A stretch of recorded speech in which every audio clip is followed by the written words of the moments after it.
ይስጥልኝ የተከበራችሁ የግሎባል ዴይሊ ኒውስ ቤተሰቦች፣ እኔ ቤቲ ነኝ። ዛሬ ቅዳሜ መጋቢት 5 ቀን 2018 ዓመት ማርች 14 2026 አዳዲስና ትኩስ መረጃዎችን ይዤላችሁ ቀርቤያለሁ። በዛሬው ዕለታዊ ዜናችን በደቡብ ኢትዮጵያ በደረሰ አሳዛኝ የመሬት መንሸራተት አደጋ የተነሳ የታወጀውን የ3 ቀናት ብሔራዊ የሐዘን ቀን፣ በአሜሪካና እስራኤል በኢራን ላይ የከፈቱትን ጥቃት ተከትሎ የተፈጠረውን ዓለም አቀፋዊ ውጥረት፣ የነዳጅ ዋጋ መናር በዓለም ኢኮኖሚ ላይ እያሳደረ ያለውን ተጽዕኖ፣ እንዲሁም በቴክኖሎጂው ዘርፍ የአርቲፊሻል ኢንተለጀንስ AI ሕጎችን በተመለከተ የተነሳውን ትልቅ ውዝግብ እናዳስሳለን።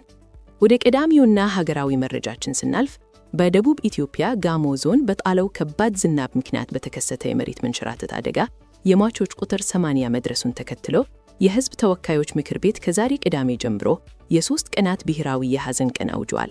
የኢትዮጵያ ሰብዓዊ መብቶች ኮሚሽን እንዳስታወቀው ከ3400 በላይ ዜጎች ከመኖሪያ ቀያቸው የተፈናቀሉ ሲሆን መንግስትና የረድኤት ድርጅቶች አስቸኳይ እርዳታ ለማድረስ ርብር እያደረጉ ይገኛሉ። አሁንም በአካባቢው ከባድ ዝናብ እየጣለ በመሆኑ የነፍስ አድን ስራው ፈታኝ መሆኑ ተገልጿል።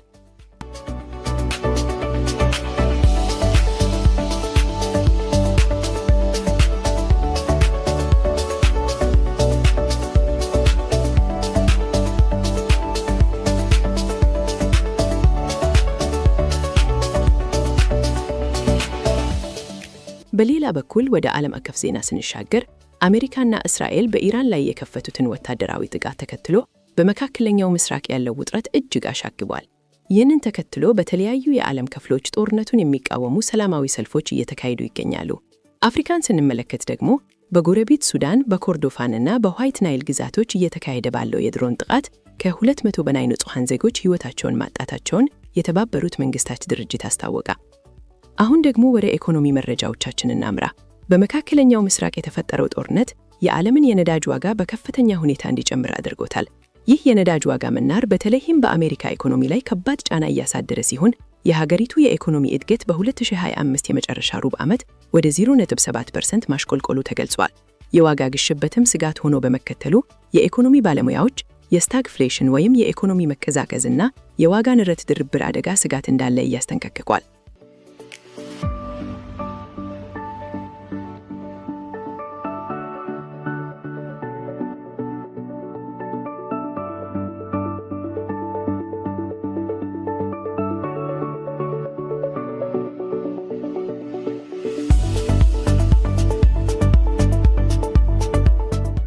በመጨረሻም የቴክኖሎጂ ዜናችንን እናካፍላችሁ።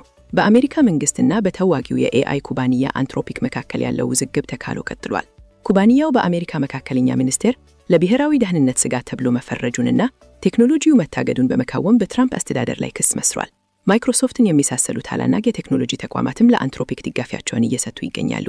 በሌላ በኩል አሜሪካ ፍትህ ሚኒስቴር የግዛቶቹን የAI ሕጎችን ለመሞገድ አዲስ ግብረ ኃይል አቋቁሞ ስራ ጀምሯል።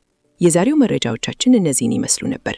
በኢትዮጵያ የደረሰው አደጋ ሐዘናችንን ያከበደው ቢሆንም በቀጣይ ቀናት የተሻሉ ዜናዎችን እንደምንሰማ ተስፋ እናደርጋለን።